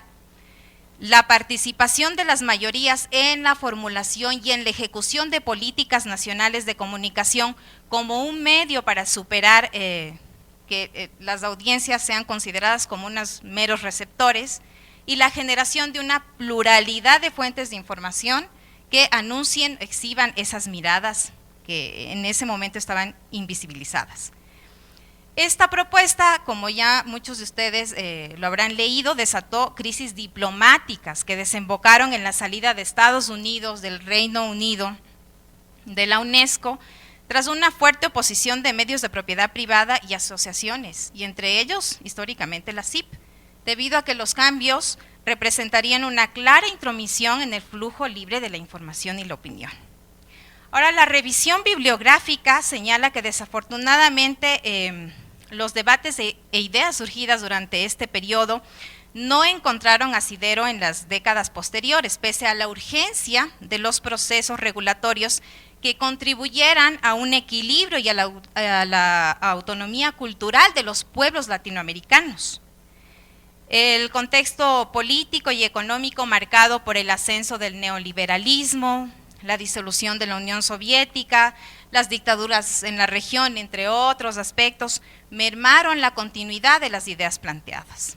Esto se mantiene quizás hasta, diríamos, la mitad de la primera década del siglo XXI, dadas las condiciones de las luchas contra el neoliberalismo y el surgimiento de los nuevos socialismos latinoamericanos encarnados en algunos gobiernos de la región. Vale la pena mencionar que si bien los procesos regulatorios fueron alentados por la ola de los gobiernos considerados como progresistas, presentes desde el año 2000, no todos los gobiernos considerados como tal definieron estrategias políticas y explícitas para regular la comunicación. Un caso de ellos es el de Brasil, en donde no fue posible concretar un nuevo marco regulatorio demandado por movimientos sociales, académicos, colectivos, posiblemente por el alto costo político que esto implicaba. Bueno, ya se observó también durante el proceso de destitución de la presidenta Dilma Rousseff el papel que cumplen los medios de comunicación en las democracias contemporáneas, ¿no? En un golpe que fue considerado como jurídico, parlamentario y también mediático. La concreción de marcos normativos, leyes y políticas públicas para regular y promover el derecho a la comunicación ha sido en todo momento, históricamente, como ustedes ya como lo mencioné antes, una arena política de disputa y de resistencias que persisten hasta la actualidad. Y además se presenta un aspecto paradójico, que es que el objeto de la regulación, que es la propia industria mediática, ha delimitado y condicionado los términos de la deliberación democrática, es decir, actúa como juez y parte. Cada proceso regulatorio está enmarcado en características propias, sin embargo, sí es posible observar ciertas tendencias, entre ellas la reorganización de la comunicación estatal, lo que incluye la recuperación y la creación de los medios públicos, el reconocimiento y el apoyo a los medios alternativos, el impulso a la producción nacional, el desarrollo de programas de intercambio regional para promover la integración latinoamericana, la recuperación de la centralidad del Estado como garante del derecho a la comunicación es un denominador común y central de las reformas, porque esto ha dotado de una nueva institucionalidad a los sistemas nacionales de comunicación. Ahora bien, es importante apuntar que a casi 4 años de la aprobación de la Ley de Comunicación, en nuestro caso, en el ecuatoriano, se enfrentan retos importantes. El primero de ellos tiene que ver con que no ha sido posible establecer espacios de veeduría ciudadana o de observatorios mediáticos, incluso la incorporación de las figuras de los defensores de audiencias en los medios, mediante los cuales los propios ciudadanos sean quienes evalúen los contenidos emitidos a través de los medios de comunicación. Un elemento determinante que se relaciona también con el nivel de empoderamiento de la ciudadanía con respecto a esta ley. Es un tema mayor, pues una posición crítica o firme por parte de la ciudadanía frente a posibles medidas regresivas como la misma derogación de la ley podría configurarse en la medida en que la ciudadanía considere o reconozca a estas regulaciones como un medio por el cual se posibilita el ejercicio del derecho o los derechos a la comunicación. La aplicación de la ley, como también se ha mencionado, ha tenido un énfasis en el aspecto sancionatorio, pero muchas veces no conocemos o no se explican los argumentos para estas resoluciones, inclusive se desconocen los derechos que nosotros podemos ejercer a través de la ley como ciudadanos. Otro aspecto que enfrentamos como reto son los procedimientos y metodologías para determinar el incumplimiento de la ley. Y con ello me refiero a que si hablamos de un contenido discriminatorio, ¿bajo qué parámetros tomamos la decisión de si un contenido cumple o incumple la normativa? Es decir, en este sentido quizás nos enfrentamos a un escenario donde se requieran procesos más participativos e incluyentes con representación de actores por fuera de la esfera estatal y que respondan pluralmente a distintos sectores, a grupos relevantes. De tal forma que la garantía del derecho a la comunicación como un derecho colectivo y no meramente individual, como sería, por ejemplo, el derecho a la libertad de prensa, se fortalezca a partir de un ejercicio participativo y plural. Otro aspecto también importante es pensar en la participación de la ciudadanía en los medios públicos. Es momento de reflexionar en torno a si estos medios, que en un momento fueron su conquista, ¿qué tipo de contenidos nos están ofreciendo? ¿Son una alternativa frente a los medios privados? ¿La programación responde a la diversidad cultural del Ecuador? Creo que después de casi una década desde que se constituyeran, es necesario, como ciudadanos también, exigir y empoderarnos de estos medios públicos. Después de 4 años, desde la aplicación, desde la aprobación de la ley, podemos plantearnos en reformas, pero con base a una evaluación técnica, con base a un debate abierto que nos permita así reflexionar acerca de qué aspectos se podrían mejorar de esta ley. Más no pensar en una derogación, porque significaría una regresión de la garantización y también del ejercicio del derecho a la comunicación. Es la regresión de una lucha histórica que no viene a partir desde hace una década, sino casi 50 años atrás. Yo creo que estos son algunos aspectos que podríamos plantear para analizar, para reflexionar en torno a una ley y pensar también en la conformación de redes de investigación aquí en Ecuador, pero también en Latinoamérica, que nos permitan al sector académico evaluar de mejor forma esta ley. CIESPAL, como ustedes saben, un organismo internacional creado hace 50 años, es parte de esta lucha de reivindicación por el ejercicio del derecho a la comunicación. ha hecho un esfuerzo publicando este libro, bueno, vale la pena la cuñita, que es Derecho a la Comunicación, Procesos Regulatorios y Democracia en América Latina.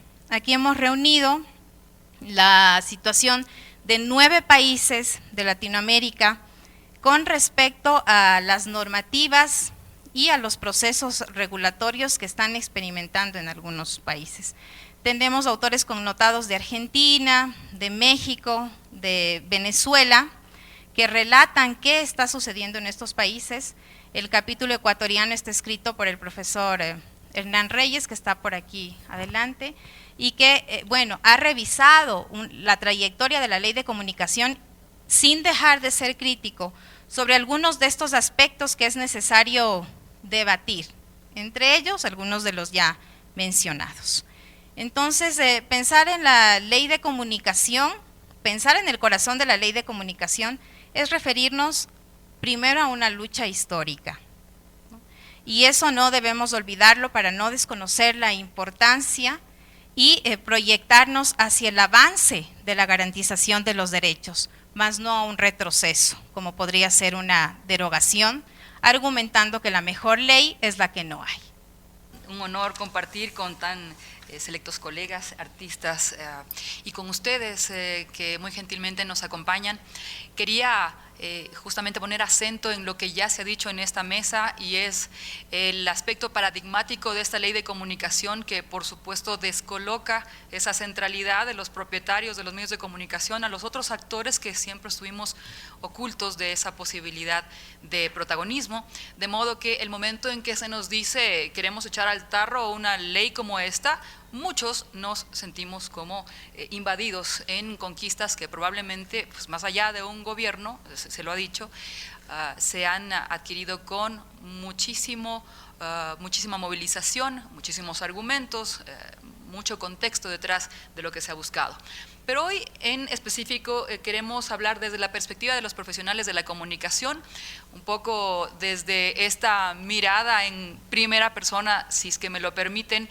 En el periodismo se ha podido constatar muchísimo de lo que ha sido el nivel de exposición que tenemos los periodistas con un oficio que es muy mal pagado, que por ventaja, por ejemplo, de este tipo de normativas, ya se ha creado una tabla de la cual hablaremos remunerativa, que ha terminado con mucho de la precarización de las condiciones laborales para los trabajadores de la comunicación. Entonces quisiera plantearles esta tabla de contenidos muy específicos para hacer un balance desde esta perspectiva, un poco hablar sobre los derechos de los trabajadores de la comunicación y cómo han venido a reivindicarse. Luego hablaremos algo de la deontología, estos principios de ética comunicacional y cómo quizá la punición contrastada con quizá la necesidad de algo más de promoción, de intervención de algunos actores para generar que es un derecho. Lo ha dicho Isabel Ramos, lo ha dicho Rosalena Vallejo, la perspectiva paradigmática de los derechos de la comunicación rompe con la unilateralidad de un sistema que venía solamente para amparar a los dueños de los medios de comunicación. Luego hablaremos sobre estas figuras que de pronto, si bien es cierto, ha habido muchísimos avances como la promoción de la industria musical nacional y también la de la producción audiovisual, por ejemplo, e incluso la publicitaria, hay algunos otros aspectos que los vemos como inaplicables. Y una de esas figuras es el linchamiento mediático, de la que tanto se ha hablado, que incluso candidatos como Guillermo Lasso ha mencionado como sentirse víctima dentro de los últimos acontecimientos en el escenario político, pero que sin embargo en la práctica no ha ocurrido plenamente como se lo quisiera relevar. Y finalmente un poco los retos de la circulación de la información en redes sociales. Tuvimos la oportunidad de compartir un espacio radial con Hernán Reyes, que está por acá, y hablábamos de cuán desregulada se encuentra justamente el tipo de comunicación que se emite por redes sociales y cuánta irresponsabilidad circula allí, siendo que cada vez tiene más influencia en los públicos.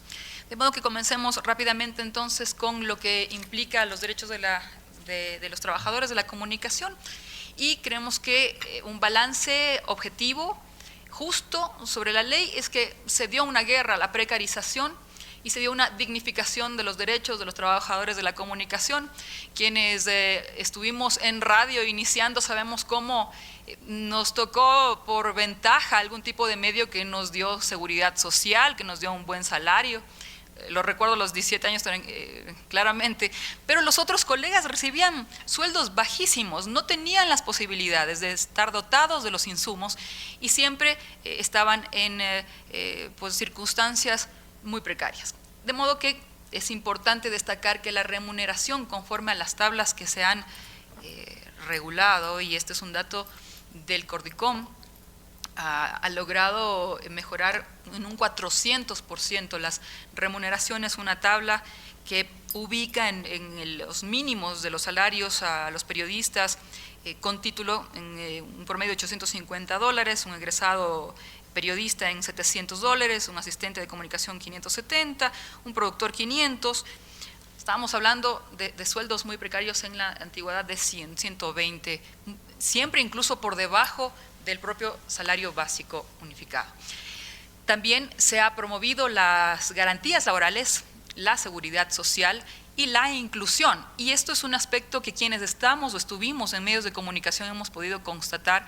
Ahora vemos mucha inclusión de personas, por ejemplo, afrodescendientes, o sea, de toda la diversidad étnica, pero también con discapacidades que antes no se veía en los medios de comunicación. Esta oportunidad, sin duda, que con la regulación vino a garantizarse en los medios de comunicación. Y claro, la dotación de insumos y facilidades para su ejercicio, que es otro de los requisitos que ha sido pues, cubierto de esta manera.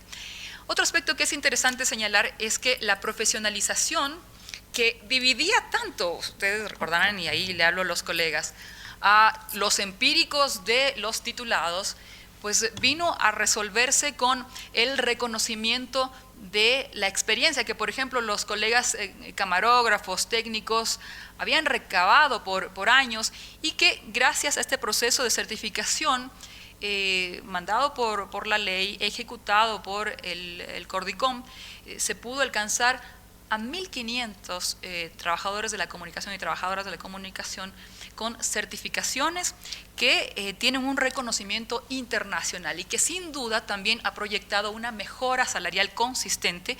Lo podemos ver incluso en las instituciones públicas, en donde antes probablemente un camarógrafo ganaba unos $400, $500 como un auxiliar de servidor público, mientras que ahora ya con la certificación del Cordicom les ha permitido escalar a otra posibilidad que esté mucho más acorde a la experiencia y al tipo de actividad que desarrollan, que muchísimas veces las propias horas extras no son reconocidas aún en instituciones públicas.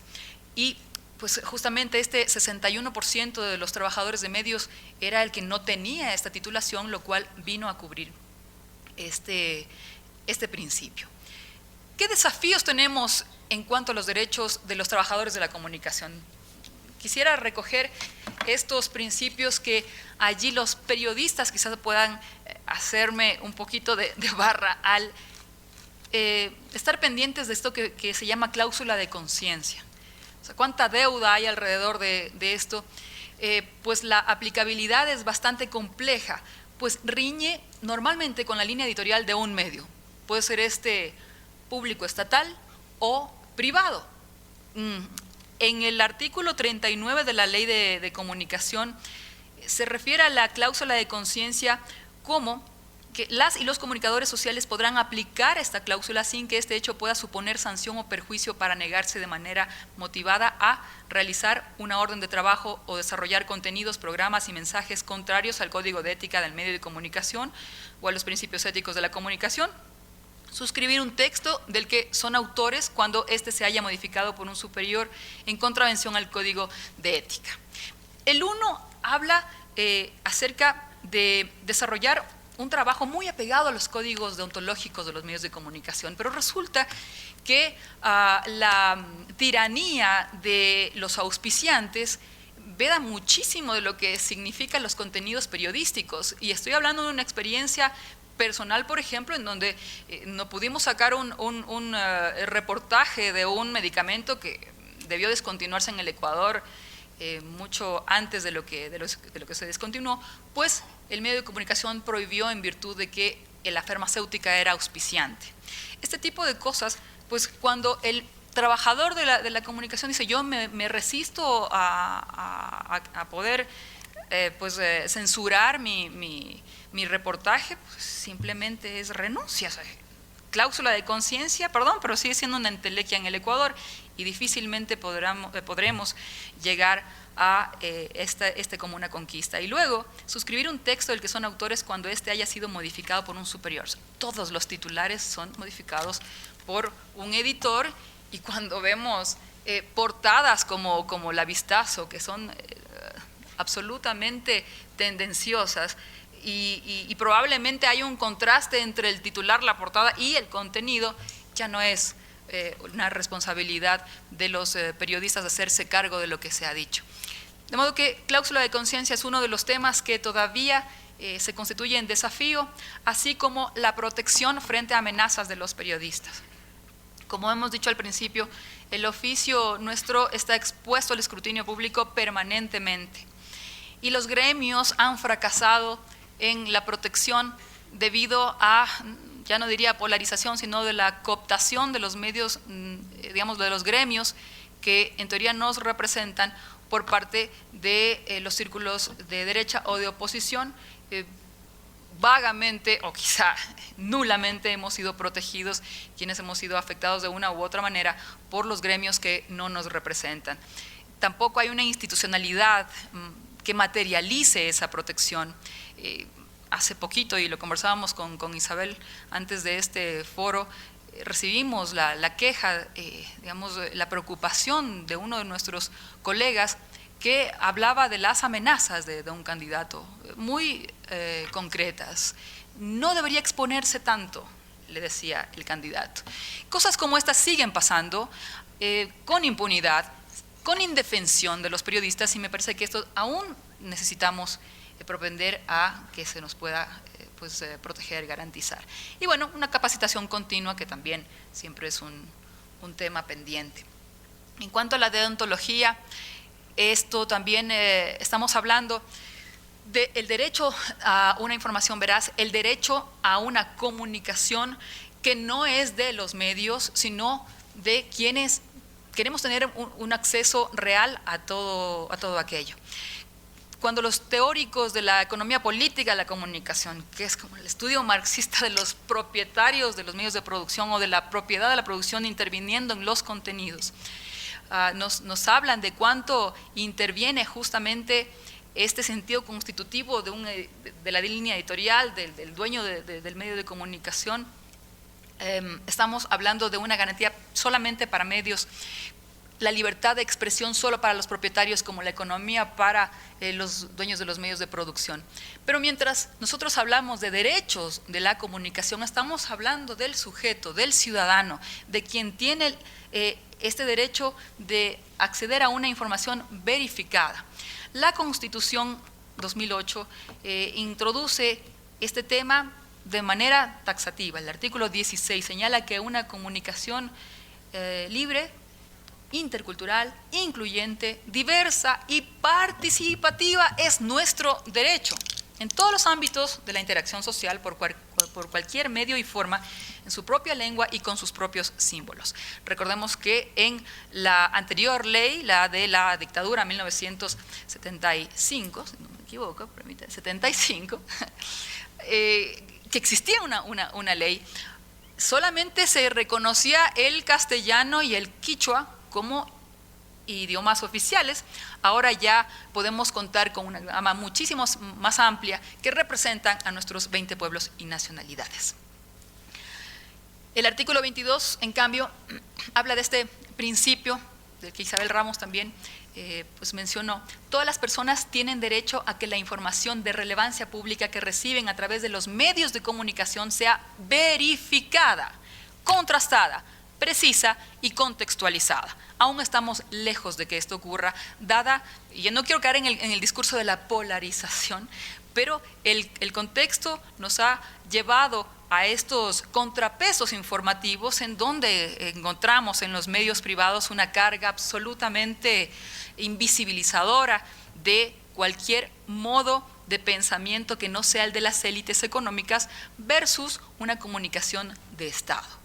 La precisión implica recoger y publicar con exactitud los datos cuantitativos y cualitativos que se integran en la narración periodística. Esto no lo encontramos, y si es que vamos pues muy cerca a las entrevistas de radio y todo aquello, lo que más prima es la especulación, la falta del dato que sustente y la reproducción de una serie de bolas informativas que, por ejemplo, en la última campaña han creado una suerte de pánico generalizado, un descrédito de todas las instituciones, de todas las candidaturas. La Ley de Radiodifusión de 1975 establecía sanciones que contemplaban incluso el cierre de un medio.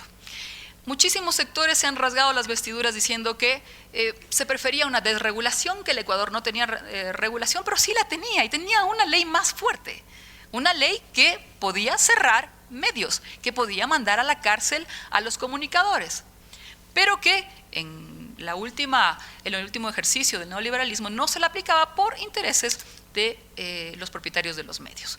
Recordaremos nada más que en el gobierno de Rodrigo Borja existió un cierre temporal de una emisora porque el comunicador Vicente Arrobadito emitió comentarios sin documentación, acusando de delito al presidente de la República. Él le dio un plazo para demostrarlo, si no cerraba el medio de comunicación, lo cerró temporalmente, y bueno, nosotros conocemos un poquito más acerca de qué ocurrió luego.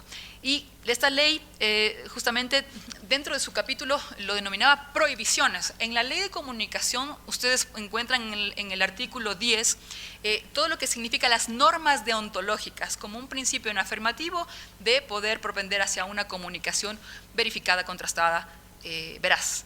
Mientras que en la de la dictadura estaban constituidos como prohibiciones. Y prohibiciones eran transmitir noticias basadas en supuestos que puedan producir perjuicios o conmociones sociales o públicas. Simplemente esta ley no se aplicó. Y otra era hacer apología de los delitos o de las malas costumbres, o revelar hechos y documentos no permitidos por las leyes en la información o comentario de actos delictuosos. Esto está muchísimo más desplegado en la Ley de Comunicación, en donde se explica cada uno de los principios que básicamente se refieren a el respeto a los derechos de quienes accedemos a la comunicación. Pero miren ustedes, y aquí yo saludo la presencia de algunos ex colegas de la Supercom. Tuve justamente la oportunidad de hacer un puesto de dirección de vigilancia y control de medios en donde nos topábamos con estas cosas.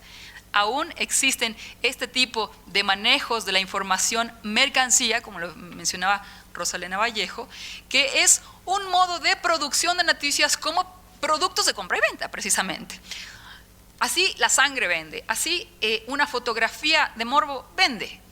Esto sigue encontrándose, y a pesar de que la Ley de Comunicación ha logrado mucho, por lo menos poner blur. Blur es un poco vedar la imagen. Ok, gracias. Ya acabo. Es un poco sesgar la violencia de la imagen. Esto se ha logrado en los medios televisivos, por ejemplo, que han estado cumpliendo muy a rajatabla la ley para no encontrarse con la punición de la Supercom. Pero en otros medios, los locales, nos topamos con esta desregulación. Continúa este tipo de aspectos, y que cuando se los topa, saltan los defensores de la libertad de expresión, sin compadecerse del derecho del niño, del interés prioritario de la familia, para no encontrarse con este tipo de perturbación de la psicología. Autorregulación, esta es la consigna de los defensores de la libertad de expresión. Y aquí es donde volvemos una vez más. Libertad para ¿quiénes? Económica para los propietarios, de expresión para los dueños de los medios, para el resto no importa. Y aquí es importante el poder contrastar o poder llegar a una reflexión que no solamente nos contraste entre medios comerciales, privados y públicos, Estado u oficiales, encontrando esta figura de los públicos a los que tanto aspiramos para que haya una mayor participación en donde estos consejos consultivos no solamente sean enunciativos, sino que tengan un poco más de voto e intervención para una verdadera democracia deliberativa. Los retos en la regulación, el enfoque en los derechos de la comunicación, creemos en que debería existir más promoción, más incentivos a esta democracia deliberativa, educación de los derechos de la comunicación en escuelas, en universidades, en incluso capacitaciones para los profesionales, para que todos nos sintamos empoderados de este derecho a la comunicación, pues es constitutiva de muchas formas en nuestra vida. La sanción es requerida en los casos que estipula la ley, pero pese al efecto positivo que ha generado en muchísimos espacios, muchas veces ha sido percibido como no equitativo y como un instrumento de persecución. Hay embudos, como les decía, sobre el linchamiento mediático es uno de ellos. La primera sanción, luego de muchísimas denuncias por linchamiento mediático, se impuso en el 2015 a favor de Luis Chiriboga Costa, expresidente de la Federación Ecuatoriana de Fútbol, y ninguna otra denuncia prosperó debido a que es difícil probar este atributo de la concertación. Pues el linchamiento mediático dice que queda prohibida la difusión de información de manera directa o a través de terceros que sea producida de forma concertada y publicada reiterativamente. Entonces, ¿cómo probamos que los medios de comunicación se han puesto de acuerdo para generar un contenido pernicioso para la reputación de otro? Es complicado. Este es uno de los retos que también pues estamos seguros que deberían un poco mejorarse. Un limbo llamado redes sociales. Simplemente les dejo esta última lámina como reflexión para este foro, puesto que asusta cada vez más, lo ha dicho Troy Alvarado precisamente, la cantidad de sistemas de comunicación a los que tenemos acceso, la posibilidad de que los ciudadanos, de que cualquier persona pueda producir un contenido.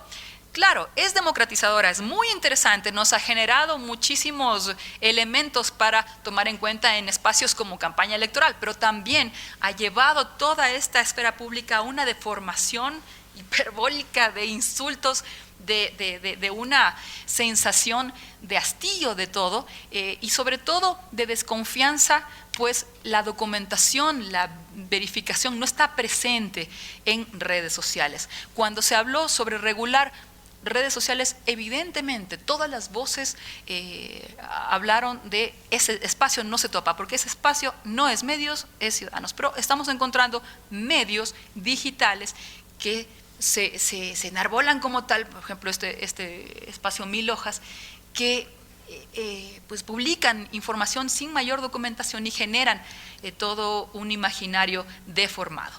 Básicamente esto, ¿qué estrategias plantear para procurar un diálogo menos plagado de acusaciones sin respaldo y violencia sin límite?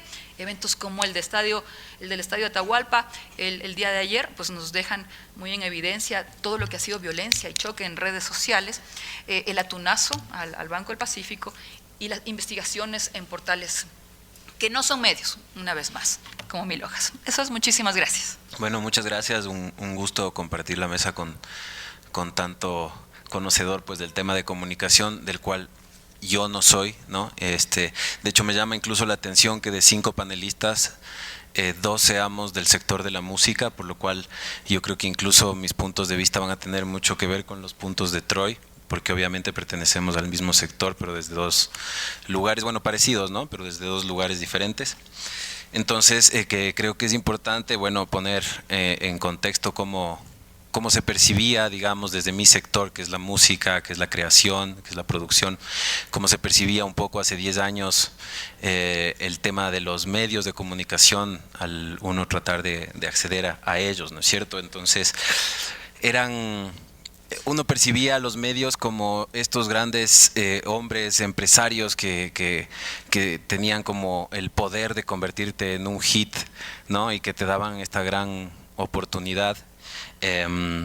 Y que uno, bueno, accedía ahí con su material a ver qué onda. Éramos muy pocos en relación ahora, pues los que hacíamos discos, los que hacíamos música.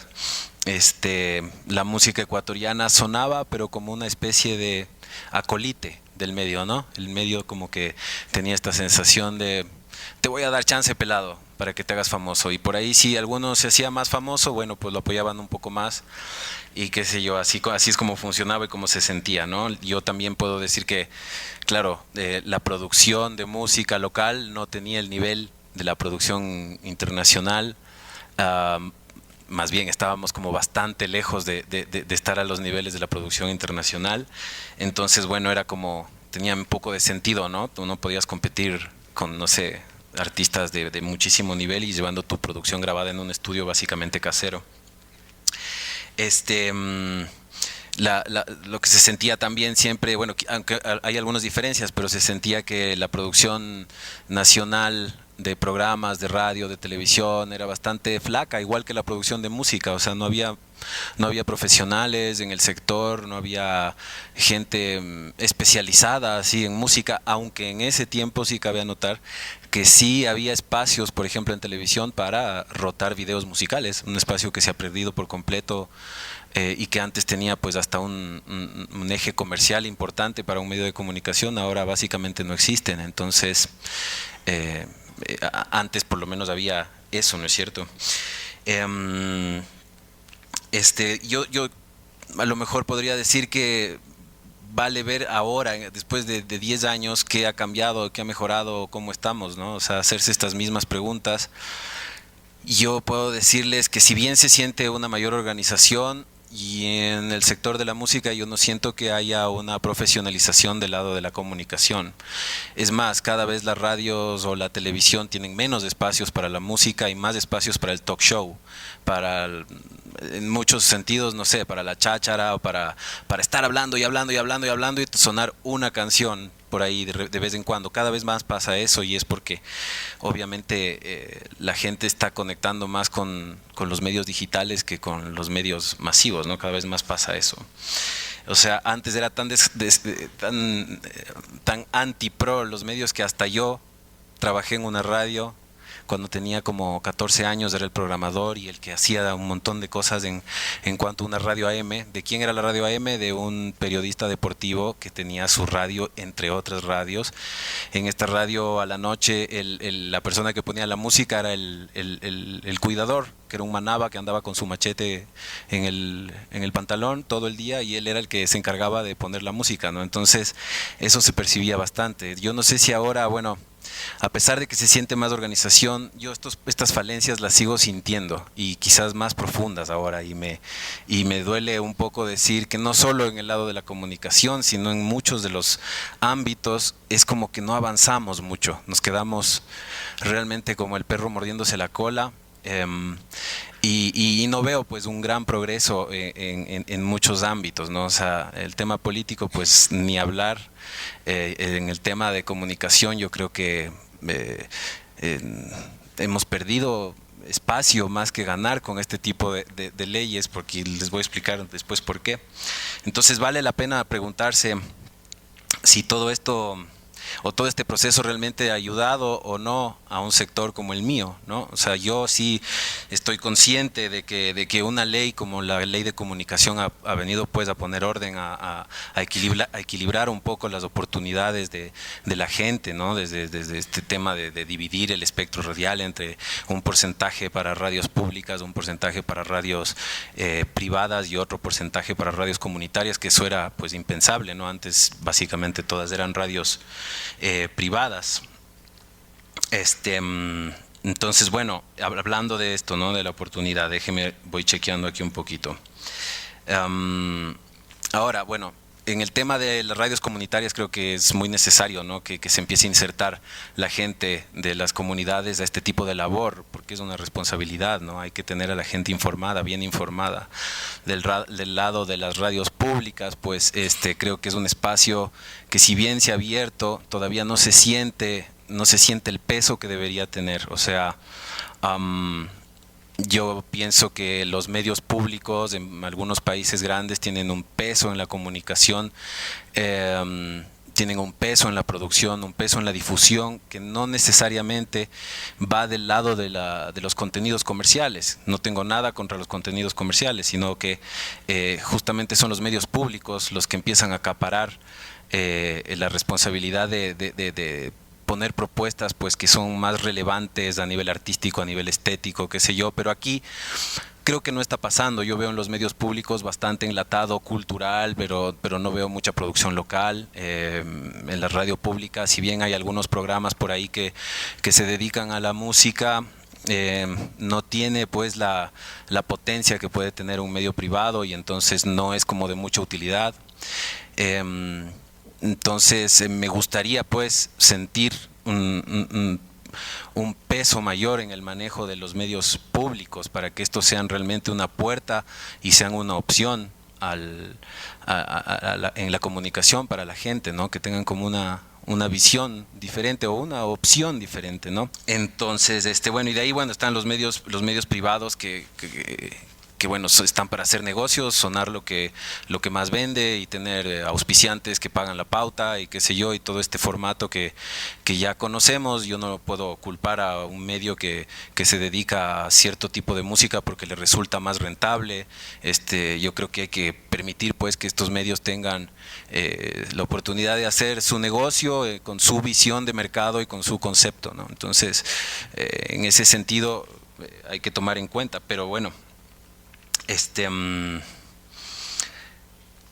un momento, tal como les contaba Troy, el presidente de la República decide como legalizar al movimiento de piratas, que hay que llamarlo como son, de piratas en el Ecuador, y para que puedan incluso facturar por lo que se llevan y todo. Y en ese momento el sector de la música se levantó y se logró que nos presten un poco de atención, y es verdad, hicimos lo que llamamos el Congreso de la Música.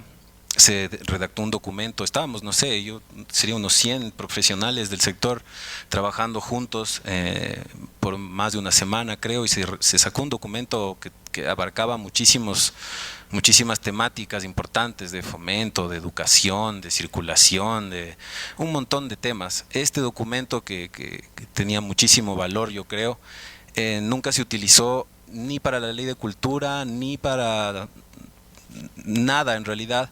Entonces aparece, en este documento estaba la ley del 1 por 1 como una de las propuestas, pero era una de las propuestas entre yo no sé cuántas, o sea, había muchísimas propuestas.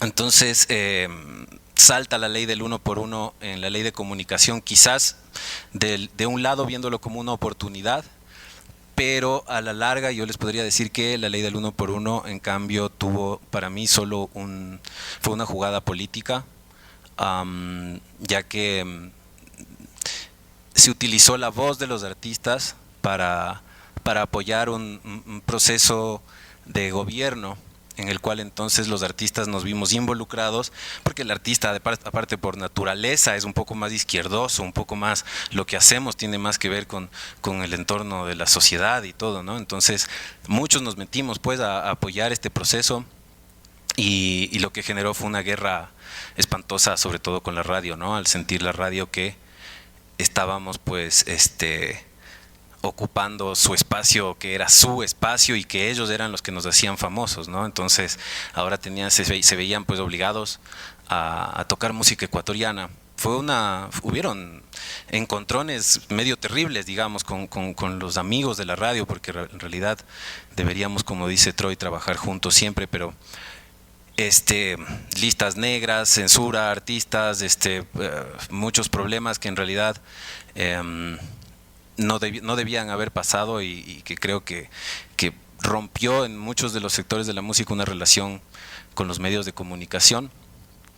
Yo no sé ahora cuánta música ecuatoriana, no sé si ya estamos en un 50-50, yo creo que no, creo que Troy manejó una cifra ahí, pero de todas maneras, si ustedes se ponen a pensar el precio de estar desconectado entre la música y un medio de comunicación como la radio masiva es alto, versus lo que se recauda. O sea, Troy nos acaba de tirar un dato que decía que de 2000 socios, más o menos 20 socios recaudan un montón de plata por radio, es decir, el 1%, ¿no? Entonces, si ustedes se ponen a pensar que ahora el espectro radial se va a dividir 30% para privadas, 30% para públicas y 30% para radios comunales. Quiere decir que ahora el mundo de las radios privadas, que son las únicas que pagan realmente derechos, pero las únicas que pagan solo en un porcentaje de estas radios privadas, porque de 700 radios pagan un 30% de las radios. Es decir, que de ese 30%, más o menos un 10% de todas las radios son las únicas que pagan por los derechos de ejecución de la música que hacemos. Entonces, si se recauda $35,000 por año y se dividen entre 20 autores, quiere decir que ni los autores que más ganan por la ejecución de esa música en las radios pueden vivir de ser autores. Entonces, si bien los autores, quizás ahora hay más, ahora sí se recauda un poco más, realmente no es un gran golpe pues para el sector de la música, sino que más bien ha generado un poco de cosas contrarias a lo que estábamos buscando, ¿no es cierto? Por ahí también podemos pensar que capaz el tema de la recaudación de derechos de autor está muy enfocado en los autores que más generan comercialmente. Y claro, o sea, vuelvo a decir, no tengo nada contra la música comercial, yo mismo he producido muchísima música comercial, pero claro, o sea, estamos diciendo que si quieres ganar plata de ser autor, componte un buen reggaetón, una rica bachata o una buena balada, porque si eres un creador de jazz o eres un compositor de música, no sé, llamarlo de otra manera, estéticamente más elevada, no sé, música más relevante, en realidad no vas a poder vivir de ser autor. Y sin desmerecer el trabajo de nadie, yo creo que hay que mirar otros mecanismos, y ahí es donde de pronto los medios públicos podrían jugar un rol más importante. Entonces a mí me encantaría ver que en los medios públicos suena esta música, que no es la música del formato de las radios comerciales, sino que suena artistas de muy alto vuelo. O sea, ahí es donde tenemos que empezar a cuidar esta creación de música, que es lo que para mi sector es importante, porque si no, no nos desarrollamos, si no nos quedamos encerrados en hagamos música comercial, hagamos música que importe. O sea, toda esta movida también nos ha quitado un poco la voz política a los artistas, donde ya no queremos saber nada. Cuando yo tenía mi banda, hablábamos y despotricábamos contra el gobierno porque estábamos enojados, pero ahora no lo puedes hacer, porque, o sea, si hablas contra el gobierno te puedes ir hasta preso. Si en cambio si te alineas con otras ideas, o sea, el artista ya no se quiere alinear con nadie, más bien dicho, ¿no? Por suerte el arte normalmente está como por encima del bien y del mal, ¿no? Por encima de cualquier cosa. Pero estas cosas nos están quitando un poco la voz, porque una ley de comunicación está muy buena, se organiza y está muy bien, pero es cómo se utiliza la ley. Desde afuera uno ve que la ley se usa para perseguir a estos ilegales, corruptos, no sé qué, todo un montón de cosas. Yo no veo que la ley de comunicación está metida en el ciudadano como un derecho, sino que está la ley, pero quien utiliza la ley es el gobierno, y hay que decirlo así, para perseguir a mucha gente, ¿no? Entonces mucho SECOM demandando aquí, Cordicom persiguiendo allá, y claro, son muchos de estos medios que tienen una postura política, y eso le quita una vez más el power al sector público. Entonces el sector público, por otro lado, no debería dejar sentir que está como con una agenda alineada al gobierno. Es demasiado obvio. O sea, ahora los medios dan miedo. Ese es un poco mi punto. O sea, uno cambias de canal, porque yo la verdad ya no veo tele casi nunca, pero en estos tiempos medio políticos uno mete por ahí y tú ves la misma noticia en un canal privado y la misma noticia en un canal público y no sabes a quién creer porque es absolutamente contraria. Entonces se abre todo este tema de las redes donde todos somos opinadores y tenemos un punto de vista y todos somos especialistas, pero porque ya no confiamos.